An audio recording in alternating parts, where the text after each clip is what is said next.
The secret to unlocking and improving your hip internal rotation mobility is not actually at your hip. Surprisingly, it's at your foot, and I'm going to show you how. When people assess their hip mobility, they usually find that they have a larger limitation in their hip internal than external rotation.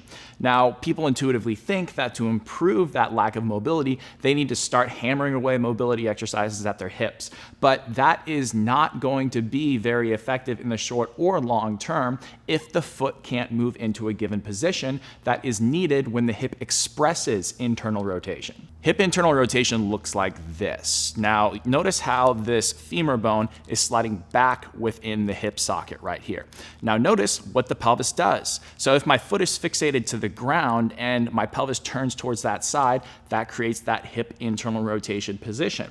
So if we're thinking about how this is actually expressed when we move as humans, this occurs when we are fully loading that leg. When we are turning into that side and loading it in the gait cycle, this occurs in a transitionary period when we're moving to what we call a mid-stance position. Now, during this transitionary period, something very specific happens at the foot. And I'm going to show you on the skeleton and myself to make it very clear to you. So when this happens and when we're transitioning, notice how the pelvis is turned away from this lead foot right here.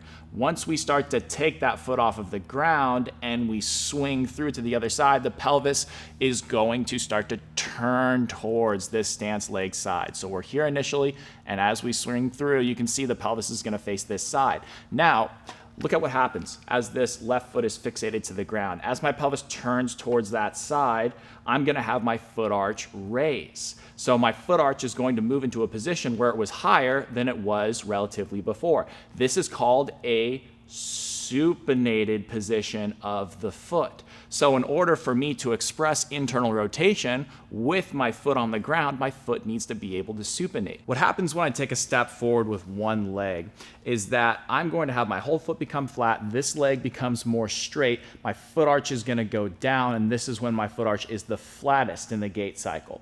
Now, my pelvis is also most turned away at this point. Now, as I transition and lift this leg off of the ground, my foot is going to need to progressively more and more move into that supination and higher arch position like this. And what that does is create space for me to turn into. And this is where we are internally rotated at the hip. So unless I can actually get my foot into that higher arch position, I'm not going to be able to express internal rotation and get into this hip. So it's okay to do your hip mobility drills and try to improve your hip internal rotation specifically at the hip itself, but you got to make sure you can actually genuinely also supinate your foot on that side and connect that with what's happening at the hip. If you can't do that, you're probably going to do some hip mobility drills, walk around a little bit, and then your gains are going to go away within a couple of minutes to a couple of hours, and that's why they don't stick. Here's an exercise that we love to use with great results from Gary Ward, and this is Jacob, one of our coaches, taking me through this foot supination and hip internal rotation exercise. To set up for this exercise, we want two wedges. One underneath Connor's forefoot, or specifically the first metatarsal head here, to bring awareness to that point. The second wedge is underneath his rear foot, or specifically his calcaneus or heel bone, and he just wants to feel some elevation on the inside of that heel bone. There's also an option to add a third wedge, and you can use any wedge, it doesn't have to be a wedge this small, and you want to place it coming from the front of the foot underneath the fifth and fourth metatarsal heads here. All this is doing is tipping you more onto the forefoot so that you can feel the big toe more. We'll do the drill without the wedge, but that's an option there.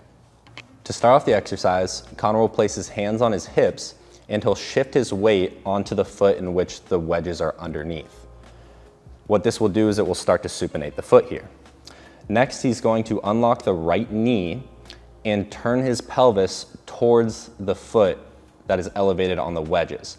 What this will start to do is close off the joints on the inside of the foot and the base of the foot, which is foot supination. Once he gets to his in range, which is the pelvis facing as far towards the stance leg foot as he can, he'll go ahead and straighten out the knee here. This will allow the ankle to plantar flex, which will shift weight on the heel and supinate his foot further. Once he gets here, he's going to go ahead and unlock the right knee further, turn the pelvis further to the left, and then try to straighten out the knee a little bit more. It's not about how far you can go here, it's more so about the intent of rotating and straightening the knee. We're gonna do this one more time. So this is the third turn where Connor rotates to the left, straightens out the knee a little bit more, and he's still making sure he has all the weight on the left foot. Once he finishes that third turn, he can go back to the starting point of the exercise. That's 1 rep. Some common mistakes we'll see here, starting at the foot, as Connor rotates, we'll see people who lose contact of the first met head or the heel. A couple easy ways to fix this. One, you can slide the wedge further underneath the foot, bringing more awareness to that first met head. The other thing you can do is cue the person to actually lift their toes up actively on this stance leg foot. Might not go very high, but you'll feel a little bit more pressure through that first metatarsal head. The second mistake we'll see here involving the knee. One is the knee spinning out too much, which is usually associated with the loss of foot contacts. So if we can reinforce these contacts, that's easily resolved. The other thing is if we see any knee hyperextension, that also means that the foot is not fixed enough, as if we can keep the foot fixed to the ground, the tibia will rotate further than the foot outward, the femur will bypass that, and what that does is it actually secures the knee so it can't hyperextend as much. So you just want to make sure that that femur is actually moving further than the tibia. Lastly, at the hip, you'll see excessive anterior pelvic tilt occur, which will also lead to that knee hyperextension. So if you see that happening, you can cue them out of it just a little bit. So induce a slight posterior pelvic tilt as Connor just demonstrated, and then proceed with the exercise. It's so important to appreciate that hip mobility is just not hip mobility in a vacuum. It's connected to the trunk and the feet in certain positions of all different structures in our body. And it's very important to appreciate that if we're gonna get the best changes we can and get long-term changes that actually stick. So if you wanna learn more about that, check out my biomechanics course. I have a live version of it running in November of 2024, and signups are only open for a little bit longer. And there's also a special bundle deal I have going on right now. So check it out down below in the description if you wanna learn more. This course is for personal trainers, physical therapists, anyone in the rehab industry, anyone that wants to help people move and feel better. But also, if you're just a regular person and you want the highest level of my content, this is it. But if you're a regular person and you want a more generic template program that's going to help you with all these different types of issues and connect mobility and improve it from head to toe, then check out my Lower Limb Foundations ebook program. That's going to be the best option for you if you don't want to do a full-blown course. If you enjoyed the video, it would mean a lot to me in the channel if you could leave a like and also subscribe, and I hope to see you guys in the next one.